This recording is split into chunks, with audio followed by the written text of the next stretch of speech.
Il était une fois, entre ville et montagne, un territoire rempli d'énergie et plein de vie. Mais son climat se sentait mal. Le diagnostic était sans appel.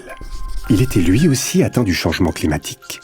Le territoire savait que ce n'était pas un changement comme les autres et que le temps passant, ces crises climatiques auraient des répercussions.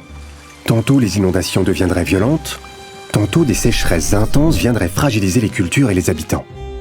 Il fallait impérativement trouver une solution pour continuer de vivre en rejetant moins de CO2. Arrêter de respirer? Non. Pour prendre soin du climat et s'assurer un bel avenir, ce territoire avait un rêve. Il rêvait de coopération, de solutions multiples et de spirales vertueuses pour que diminution de CO2 rime avec vivre mieux et pour devenir un territoire désirable et durable. Bref, il souhaitait devenir un territoire où règne un climat apaisé et optimiste. Un territoire aux énergies positives. Psst, vous êtes au courant? Il paraît que ce territoire est en train de devenir réalité. Où ça? Au pays sud toulousain. Ils mettent en place une solution qui tient en 5 lettres. Plan, climat, air, énergie, territorial. L'ambition, faire de la transition écologique un levier de développement local durable en devenant un territoire à énergie positive en 2050.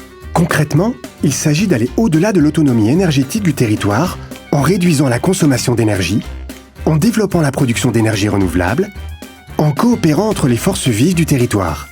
Et si on vous racontait ce conte de fées?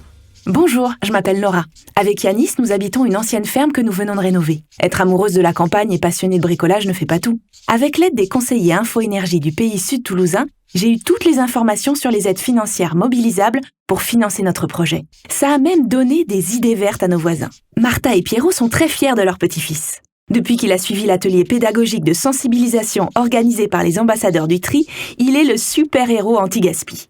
Et il n'hésite pas à expliquer à sa petite sœur les bons gestes, même si elle ne comprend pas encore tout. Jana, elle, va tous les matins à l'éco-crèche. C'est Julien, son papa, qui la dépose en vélo en allant au tiers-lieu où il va télétravailler. Il n'a pas de bouchon, du coup il gagne beaucoup de temps. Il peut donc en profiter pour faire ses démarches administratives au sein de la maison de service au public. Et comme il pédale super vite, il en profite pour adhérer à une association de citoyens engagés pour les énergies renouvelables.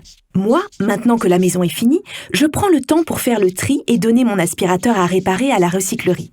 Et là, j'ai craqué littéralement sur une jolie table de jardin de seconde main. Pour l'inaugurer, nous avons organisé une fête de quartier.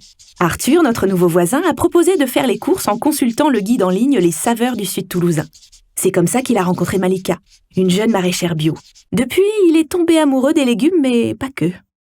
Bref, il fait bon vivre au pays sud toulousain. Vous aussi, contribuez aux enjeux territoriaux du développement durable. Rendez-vous sur le site paysudtoulousain.fr pour signer la charte d'engagement.